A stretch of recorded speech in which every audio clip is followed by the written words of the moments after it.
For 70 years, we've relied more and more on antibiotics to fight infections, to the point where some bacteria have gotten so strong drugs can no longer kill them. An alarming CDC report reveals these bacteria infect around 2 million Americans each year and kill 23,000 of them. Antibiotic resistance is one of the most serious health threats we face today. We risk entering a post-antibiotic era where even simple infections can be deadly. At the top of the list, c-diff, a bacterial infection that targets the intestinal tract and kills 14,000 people a year. That's followed by drug-resistant gonorrhea, an infection making up about a third of the cases of this sexually transmitted disease.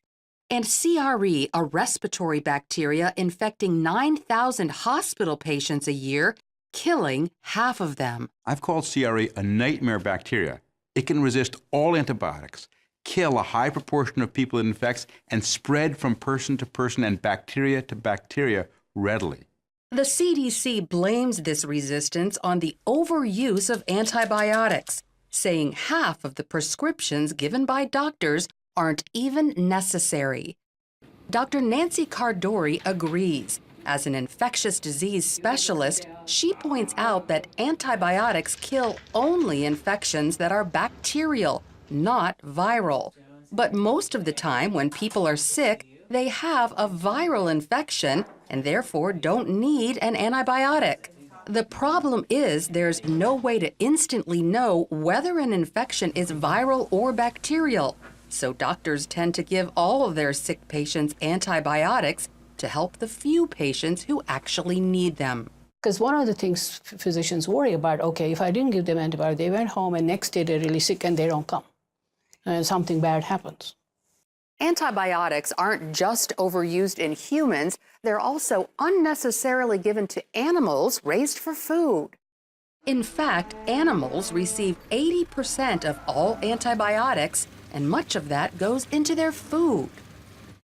It is being found that if you give them some antibiotics in their feed, which they don't need for infection, it makes them bigger, quicker, so they can be sold to the market quicker. So it's a more of an economic issue than animal health issue. But it becomes a health issue for humans when antibiotic-resistant bacteria get passed to people.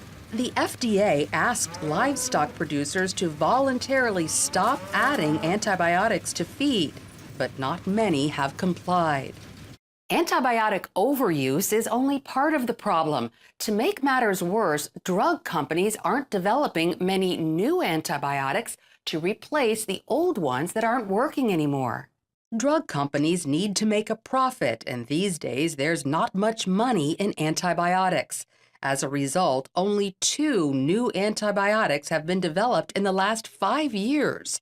So while using antibiotics less and developing new ones helps slow down the spread of drug-resistant infections, we can also better protect ourselves from getting them. Washing hands, avoiding people with infections, and getting a good night's sleep go a long way.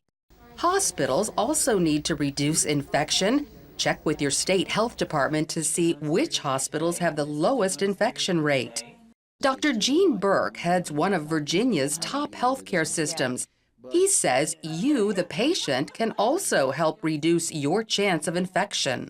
And every patient should feel totally empowered to say to everybody that walks in the room, have you washed your hands? Would you mind doing it now? Many hospital infections strike at contact points where devices go into your body. So the sooner they're out, the better. Talk to your care team and basically try to help them know that you expect to have the fewest number of things put into you that's necessary, and that you would like them every single day, if you have a catheter or an IV in, to answer the question, is it still necessary today? Every single day, ask and answer that question. While antibiotic-resistant bacterial infections pose a critical health threat, the trend can be reversed. There are 4 things we have to do to protect antibiotics. First, prevent infections and the spread of drug-resistant bacteria. Second, use antibiotics much more responsibly. Third, track resistance patterns. And fourth, develop new drugs. Lori Johnson, CBN News.